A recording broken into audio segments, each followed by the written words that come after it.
Good day, ladies and gentlemen. I was recently asked this question here about what do I see for the future of America. Now, this is actually a topic I rather like to discuss, and it's something I actually talk about a lot.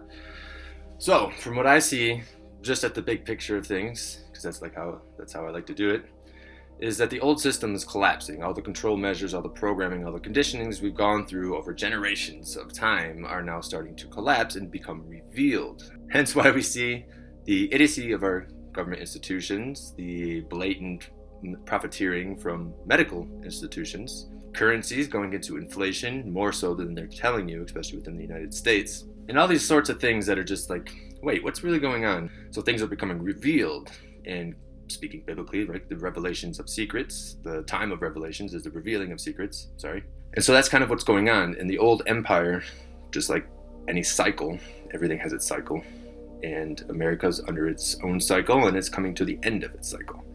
It was the powerhouse for some, 100 years or so, and now it's falling away. Its propaganda machine is in high overload, pushing out a lot of propaganda to try to maintain its power. And it will keep trying to maintain its power. I don't know, there's a lot of stuff to get into. I don't know if you've been keeping up with the WEF, the World Economic Forum, and what they're trying to implement, but the powers that be want to keep their power, even though they are starting to lose it. Because of the age of information and the ease of sharing information, people are becoming more well-known, so people can start to question things more easily and communicate with one another and organize if they so choose to be. Hence why also all the divisive tactics that are going on. So basically, what do I see in the future of the Americas? So there's two paths that lie before us. There is the path of centralized control, and there's the path of decentralized sovereignty. So the path of control, that is being spearheaded. You could see it from the last 3 years, more and more control measures being implemented. And it will continue to increase in severity. We have CBDCs coming here sometime this year, as far as we know. We call it the SWIFT network going into ICO 222, I believe is the name of it. But they are starting to move into creating the rails to allow CBDCs to be a thing. Now, if you don't know what CBDCs are, they're central bank digital currencies, so a completely digital currency, but owned and governed by centralized authority. Central banks. This will lead to a social credit system because it's all digital and they watch you on Facebook and other social media. Now what you say becomes more relevant and they can influence your finances digitally if they do not like what you say. This also leads to the whole push for electric vehicles. When you have an electric vehicle controlled by electronics, digital, they can shut you off again if they don't like something that you say or you're not conforming to their thing. They can okay, you're grounded from driving. You can't get a loan because this post you did on Facebook. These types of things. This is a centralized form of authority, and it utilizes cryptocurrencies of blockchain technology. Now, blockchain technology also has its sovereign aspect, at least potentially.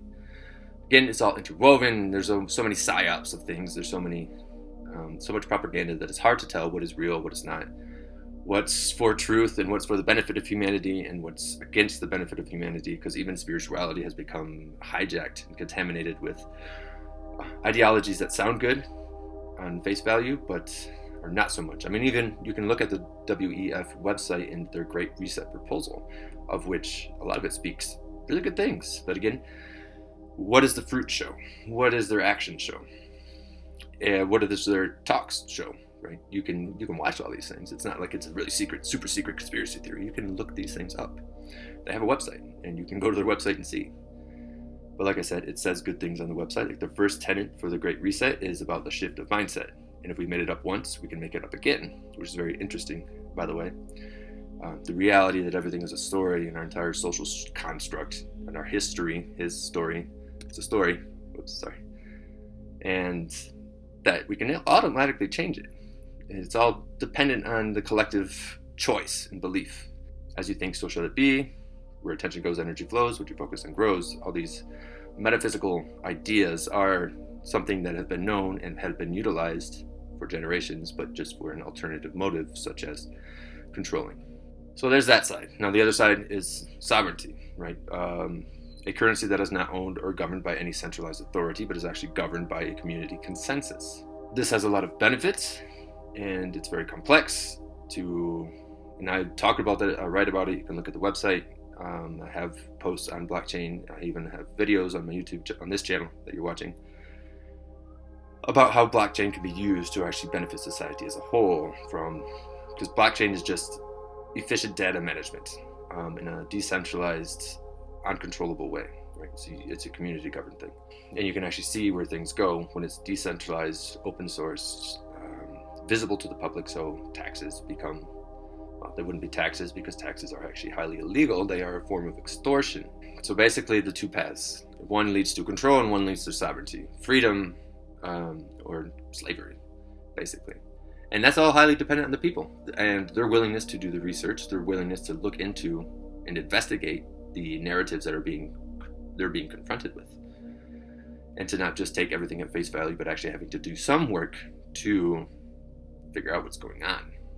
And a lot of this will have to do with reprogramming, the realization that most of the things we have been told have all been lies, from history, from science to medicine, our understanding of cosmology. All these things have been tweaked, and this is part of the matrix, right? The programming of an idea to keep people within a certain mindset, of which is a mindset that's easily controlled, hence why all the fear.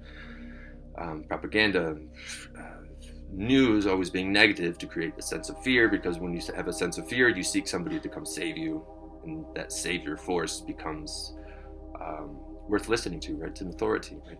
Like I said, it requires a lot of work. Sovereignty requires self-responsibility. It's very intertwined. And so now you have a choice. You have two paths. Do you want slavery or do you want freedom? Do you want control or do you want sovereignty? Self-actualization, self-responsibility, self-ability to do and express the way that you are, as long as you're not hurting anybody else. Right? Some of these tenets, which is a whole lot of things. I'm rambling now. To answer that question is that America, I don't see as lasting for much longer. Just like empires in the past, they all had their time, and their time comes to an end, and a new empire rises. This cyclical nature of things. That's just how it works.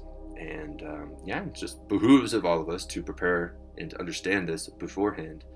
So it's all also an opportunity, right? As old things fall and become revealed, we can either sink with that ship or see it as an opportunity to instill a new world, of which there's a lot of foundation or infrastructure already built vis-a-vis the cryptocurrencies or blockchain technology that helps with a lot of different things, help ease this transition if we choose to oblige, right? It's all choice. Choice is all of ours individually. So hopefully that makes some sense, and I'll talk to you soon.